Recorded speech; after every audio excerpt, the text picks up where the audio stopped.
السلام علیکم ورحمۃ اللہ وبرکاتہ۔ عزیز طالب علموں، آج ہم ایک نئے موضوع کے ساتھ آپ کے سامنے حاضر ہوئے ہیں۔ ہم نے اپنی پچھلی کلاسوں میں اب تک پڑھا تھا کہ کس طریقے سے جنگ عظیم دوم اور اس کے بعد جو مختلف ممالک کے درمیان رسہ کشی کی صورتحال ہوئی تھی، اس صورتحال نے سر جنگ کا آغاز کیا تھا، اور پھر جب یہ مسابقت اپنے عروج پر پہنچی تو دنیا نے یہ بھی دیکھا کہ دو بڑی جو طاقتیں ہیں انہوں نے کس طریقے سے ایک دوسرے کے خلاف سفارائی اختیار کی تھی۔ لیکن حالات بدلتے گئے، اور پھر خاص طور پر 1990 کی دہائی تاریخ کے حوالے سے اس لیے بھی اہم مانی جاتی ہے کہ اسی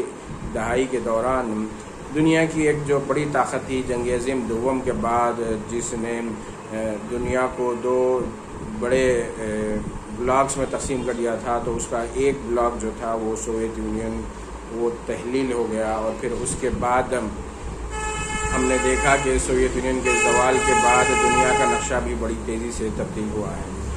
اس تبدیلی کا اگر ہم آغاز بولیں تو آغاز ایسے ہوا کہ ناوابستہ ممالک کا جو بلاک تھا وہ بھی آہستہ آہستہ اپنی افادیت کھو دیا، اور پھر دنیا نے تیزی سے سفر طے کیا یہ خود بھی نظام کا۔ خاص طور پر اگر اس حوالے سے ہم مثال دیں تو جس طریقے سے خلیج کی پہلی جنگ یہاں پر زیادہ موضوع معلوم ہوگی کہ پہلی خلیجی جنگ سے پہلے امریکہ اور اس کے ناٹو کے اتحادیوں اور یورپ کے اتحادیوں نے میڈیا کے ذریعے سے ایک چیز بار بار دہرائی، لوگوں کو یہ بتلایا گیا کہ عراق کے جو صدر ہیں صدام حسین، انہوں نے ابتدا میں جو کویت پر قبضہ کیا تھا وہ ایک بہانہ ثابت ہوا۔ بعد میں اگرچہ کہ انہوں نے کویت پر اپنے قبضے کو، کویت سے اپنی افواج واپس بلا لی تھی، لیکن اس کے بعد جس طریقے سے صدام حسین کے خلاف محاذ آرائی اختیار کی گئی، اس کا نتیجہ یہ نکلا کہ پہلے تو اقوام متحدہ کے پلیٹ فارم سے عراق کے خلاف مسلسل قراردادیں منظور کی گئی، اور پھر عراق پر تقریباً 10 برس تک مسلسل ایسی تحدیدات عائد کی گئی کہ جس کے نتیجے میں عراق میں ادویات کی قلت پیدا ہو گئی، عراق میں غذائی اشیاء کی قلت پیدا ہو گئی، اور پھر ایک خود اقوام متحدہ کے جائزے میں یہ بتلایا گیا کہ تقریباً 6 لاکھ 5 سال سے کم عمر بچے صرف اس لیے موت کا شکار ہو گئے کہ انہیں تغذیہ بخش غذا نہیں ملی، انہیں وقت پر علاج کی سہولتیں نہیں ملی، انہیں وقت پر ویکسینیشن نہیں ہوا۔ اور پھر اسی اقوام متحدہ کے بینر تلے امریکہ اور برطانیہ نے مسلسل قراردادیں منظور کی، نو فلائی زون قائم کیا گیا عراق پر، یعنی عراق کا جو حکومت تھی، عراق کا جو انتظامیہ تھا، وہ اب اپنے ہی ملک میں پرواز نہیں کر سکتا تھا، اور نیٹو نے بھی اس میں ہر اول دستے کا رول ادا کیا۔ اس کے بعد جب سوویت یونین بھی ختم ہو گیا تو امریکہ دنیا میں اکیلا سپر پاور باقی رہ گیا، اور ماہرین سیاسیات نے اس کو واچ مین سے بھی تعبیر کیا ہے، دنیا کے ٹھیکیدار سے بھی، پولیس والے سے بھی الگ الگ اصطلاحات اس کے لیے وضع کی گئی۔ لیکن جو طاقت کا جو توازن بدلا، اس کے نتیجے میں اقوام متحدہ میں جس طریقے سے دو بلاکس ہونے سے اور پھر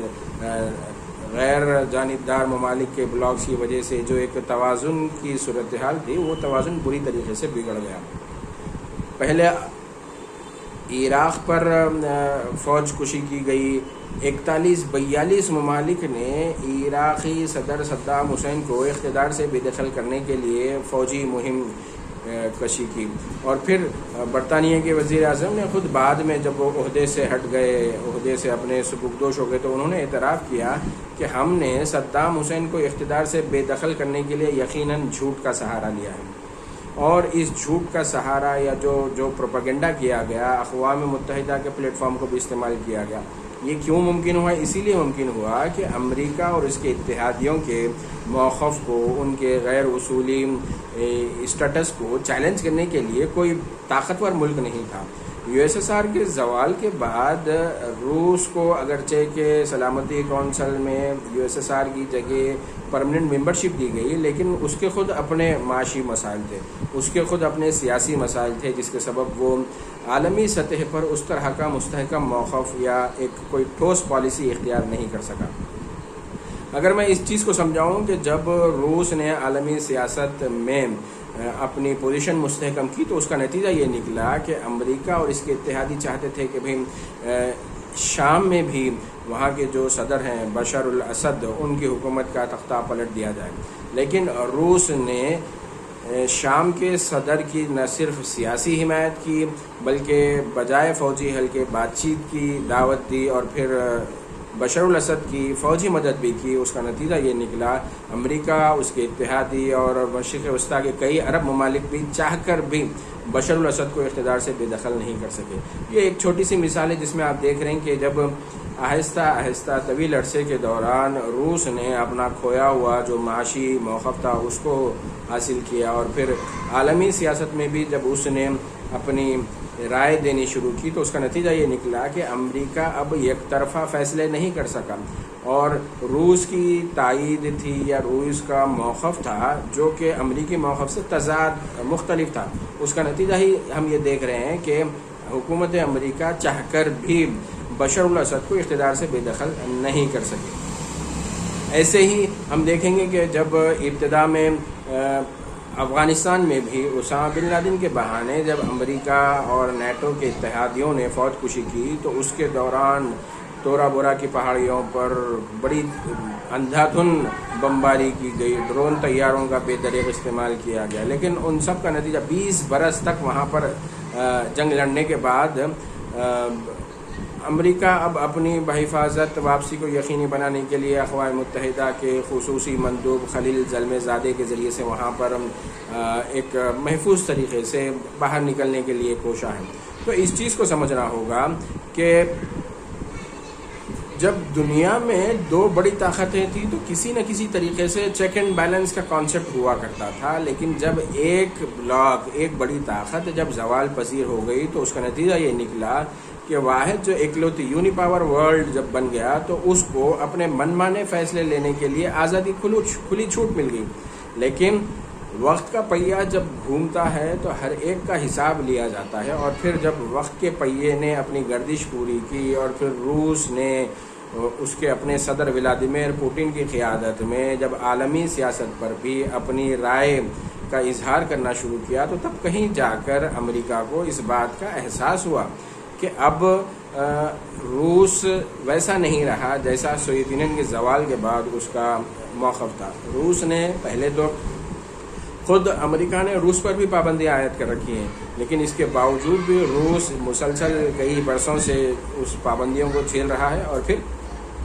عالمی سیاست میں عالمی سطح پر اپنے موقف کو کھل کر پیش کر رہا ہے۔ تو یہ جو دو بڑے بلاکس تھے ان کو سمجھے بغیر ہم عالمی سیاست کو نہیں سمجھ سکتے، ہم دنیا کے دو قطبی نظام کو نہیں سمجھ سکتے، اور پھر اس کے بعد دو قطبی نظام کی رخصتی کے بعد اس وقت کے صدر امریکہ نے ایک اصطلاح پیش کی تھی کہ نیو ورلڈ آرڈر، اب دنیا میں ایک نیا نظام آئے گا۔ یہ نیا نظام کس طرف اشارہ تھا؟ اس حوالے سے سیاسی ماہرین اور تجزیہ نگار مختلف آراء پیش کرتے ہیں۔ جارج بش سینئر نے ایکسس آف ایول کی ایک اصطلاح جو ہے سو استعمال کی تھی۔ اس ایکسس آف ایول میں 3 ممالک کو شامل کیا گیا تھا۔ کیا وہ نیا عالمی نظام آیا؟ کس عالمی نظام کی طرف وہ اشارہ تھا؟ یہ ساری اصطلاحات صحافت کے طلباء کو بھی جاننا ضروری ہے، کیوں کہ صحافت میں سیاسی خبریں بہت بڑا فیصد رکھتی ہیں، چاہے وہ علاقائی اخبارات ہوں، قومی اخبارات ہوں، علاقائی نیوز بلیٹن ہو، علاقائی نیوز چینلز ہوں یا قومی نیوز چینلز ہوں یا انٹرنیشنل نیوز چینلز۔ یہ سارے نیوز چینلز نہ صرف علاقائی خبریں، قومی خبریں پیش کرتے ہیں بلکہ یہ قومی اور بین الاقوامی امور کا بھی احاطہ کرتے ہیں۔ ایسے میں ایک صحافت کے طالب علم کے لیے یہ ضروری ہے کہ وہ قومی اور بین الاقوامی امور کے کوریج کو بھی صحیح طریقے سے سمجھ سکے، خبروں کے انتخاب کے حوالے سے صحیح فیصلہ کر سکے۔ اس پس منظر میں جو ایک قطبی نظام تھا، ایک قطبی نظام بھی اب بدل رہا ہے۔ خود خاص طور پر یورپین یونین سے جب برطانیہ نے علیحدگی اختیار کی اور پھر یورپ میں خود جرمنی کا جس طریقے سے مستحکم پوزیشن ابھر کر سامنے آیا ہے اور برطانیہ کے اپنے تحفظات ہیں، وہاں پر ایک بار الیکشن ہوا، تھریسا مے الیکشن میں جیت کر آئی، لیکن پھر بریگزٹ کے مسئلے پر انہیں خود اپنی پارٹی کے اندر مخالفت کا سامنا کرنا پڑا۔ اس کے بعد پھر نئے الیکشن جب ہوئے اس میں نئے وزیر اعظم ابھر کر سامنے آئے، پھر بریگزٹ کے مسئلے پر انہوں نے دوبارہ پھر سے انتخابات کا اعلان کیا، اور پھر کہیں جا کر بریگزٹ ایک حقیقت بنا اور برطانیہ نے بالآخر یورپین یونین چھوڑ دی۔ اس یہ قطبی نظام میں ایک بڑا ہی اہم پلیئر، ایک بڑا ہی اہم نام جو بدستور، حالانکہ یہ نام اگرچہ کہ شروع ہوا تھا، یہ نام اگرچہ کہ یہ جو نظریہ تھا، یہ جو ادارہ تھا، یہ جو فوج تھی، یہ تشکیل دی گئی تھی سر جنگ کے زمانے میں، لیکن سر جنگ کے اختتام کے بعد بھی یہ فوجی یونٹ، یہ ادارہ، یہ معاہدہ بدستور کام کرتا رہا، جس کو آپ اور ہم نیٹو کے نام سے جانتے ہیں۔ حالانکہ نیٹو کا جو وجود تھا، نیٹو کا جو آغاز تھا، وہ اس وقت روسی اثر و نفوذ، USSR اور اس کے اتحادیوں کے اثر و نفوذ سے اپنے اتحادی ممالک کو محفوظ رکھنے کے لیے یہ تشکیل دیا گیا تھا، لیکن سوویت یونین کے زوال کے بعد بھی بدستور، جیسا کہ ہم نے کلاس کے آغاز میں عراق میں صدام حسین کے خلاف فوج کشی کی مثال دی تھی کہ کس طریقے سے امریکہ اور اس کے اتحادی ممالک نے وہاں پر مسلسل صدام حسین کے خلاف مہم کی تھی، تو اس مہم میں بھی نیٹو کی جو افواج تھی وہ پیش تھی۔ صدام حسین کے زوال کے بعد بھی کافی عرصے تک جو بغداد پر اگر کسی کی عملاً حکومت تھی تو وہ برطانوی افواج کے ساتھ ساتھ امریکی افواج بھی وہاں پر گراؤنڈ پر ان کے ساتھ شامل تھے، جو وہاں پر جو عبوری حکومت تشکیل دی گئی تھی اس وقت اور پھر بعد میں، اور یہاں تک کہا گیا کہ جو عبوری حکومت ہے یا عراق کی جو منتخبہ سو کالڈ الیکٹڈ گورنمنٹ ہے وہ بغداد میں گرین زون تک محدود ہے۔ عراق کے بقیہ علاقوں میں الگ الگ گروپس ہیں جو اپنی اپنی حکومتیں چلاتے ہیں۔ ایسے ہی ایک اور مثال، ایک اور جو عالمی سیاست کا ایک اہم نام تھا، افریقہ کا ایک ملک ہے لیبیا، جس پر تقریباً 4 دہائیوں تک کرنل معمر قذافی نے آہنی شکنجے کے ساتھ حکومت کی تھی، لیکن انہوں نے بھی جب بعض رپورٹوں میں یہ کہا گیا کہ انہوں نے امریکی ڈالر کے متبادل ایک کرنسی کی وکالت کی تھی، اور پھر اس کے بعد دنیا نے ان کا انجام دیکھا اور کس طریقے سے سابقہ امریکی جو وزیر خارجہ ہیں ہلری کلنٹن، ان کا جو بیان سامنے آیا جس میں انہوں نے کہا کہ کس طریقے سے ہم نے وہاں پر جو رول کیا، اور پھر اس میں امریکی سفیر کا جو قتل ہوا ہے لیبیا کے دارالحکومت میں، وہ بھی اس چیز کا مظہر ہے۔ لیکن معمر قذافی تو وہاں سے رخصت ہو گئے، لیکن آج تک بھی وہاں پر مستحکم حکومت، سال 2020 میں بھی وہاں پر کوئی مستحکم حکومت ابھی تک قائم نہیں ہو سکی۔ تو اس پس منظر میں یہ سمجھنا ہے کہ یہ جتنے عالمی واقعات ہیں اور یہ جو حالات ہیں، یہ حالات آپ کو بتاتے ہیں کہ یہ دنیا کی جو بڑی طاقتیں تھیں، انہوں نے صرف معاشی طور پر دنیا کو اپنا محکوم بنانے کی کوشش نہیں کی، بلکہ فوجی سطح پر بھی، فوجی طور پر بھی انہوں نے اپنی بالادستی کو قائم کیا، بالادستی کو ثابت کیا۔ اور یہ بات بھی آگے چل کے، چونکہ ہم صحافت کے مضمون میں جنگ عظیم دوم، اس کے بعد پھر